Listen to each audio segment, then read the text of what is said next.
Hello and welcome to another U.S. stamp categories video. Today, I'll give you the rundown on U.S. definitive stamps. First, what are definitive stamps? Definitives are the workhorses of the postal system. They cover postage on everyday mail and come in a wide range of denominations. A single design is often used for long periods of time. When did they start? America's very first postage stamps were issued in 1847, and they were definitives. In fact, every U.S. stamp was a definitive until 1893 when commemoratives were first introduced. Early definitive stamps pictured national heroes like U.S. presidents, military generals, and more. Benjamin Franklin and George Washington were mainstays on stamps for a long time. Washington because he was our first president, Franklin because he was our first postmaster general. Why did they start? Adhesive postage stamps made it easier and more efficient to send, receive, and deliver mail. It vastly improved communications across our rapidly expanding country. At the beginning, stamps were issued to cover a specific rate. For example, in 1851, the 1-cent stamp covered the drop letter rate, where you dropped mail at the post office for the receiver to come pick up.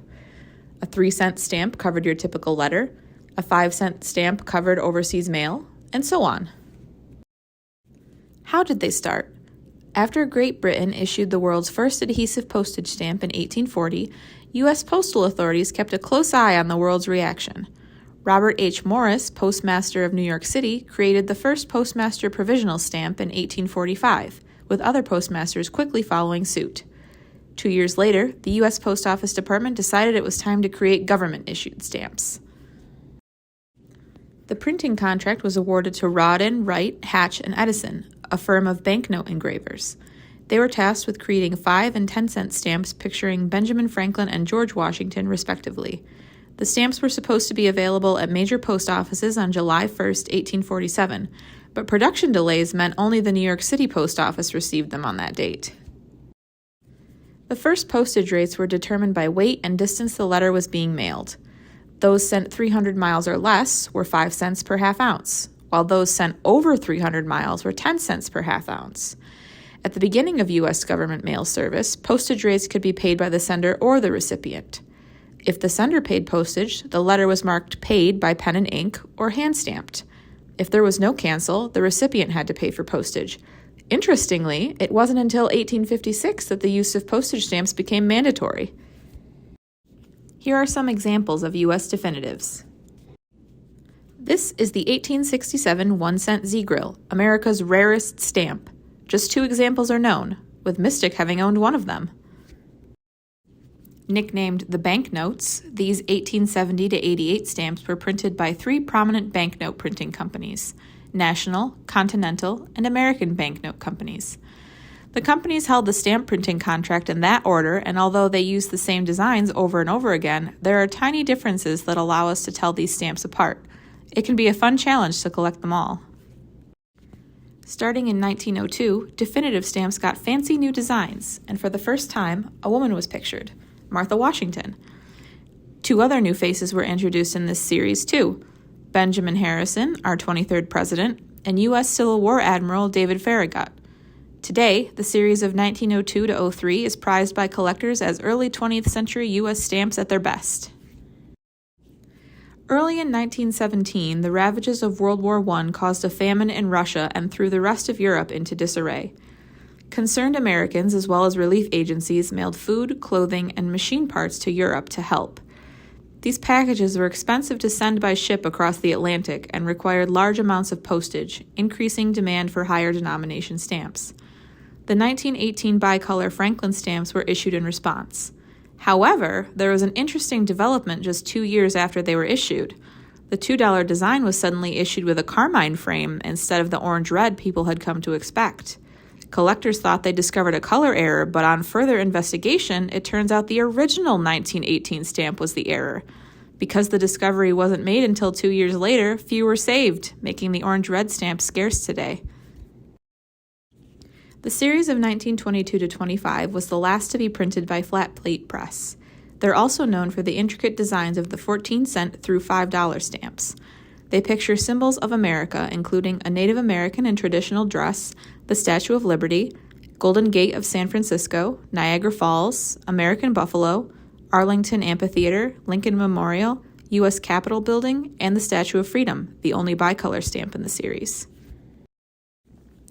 During the 1920s, post office holdups were common in Midwestern states like Kansas and Nebraska.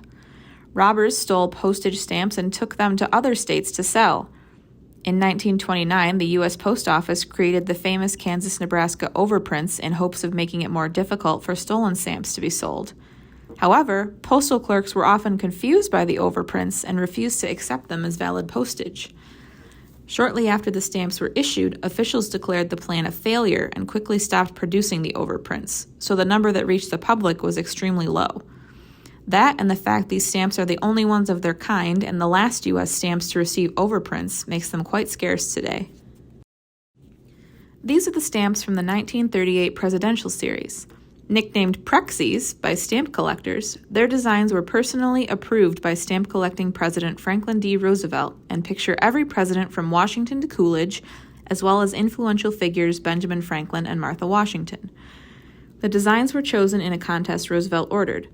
1,122 candidates submitted their work for consideration, and the winner was Elaine Rawlinson of New York City. Interestingly, these definitives were issued more to educate the public than to cover specific postage rates, although they still covered the amount of postage indicated by their denominations. This is the United States' first express mail stamp issued in 1983. It was the highest denomination U.S. stamp ever issued up to that time. The 1987-88 Transportation Series was the first time coil stamps pictured their own unique designs rather than simply copying that of another current definitive stamp. Over 50 were issued in total over 15 years, each picturing a different mode of transportation used since American independence.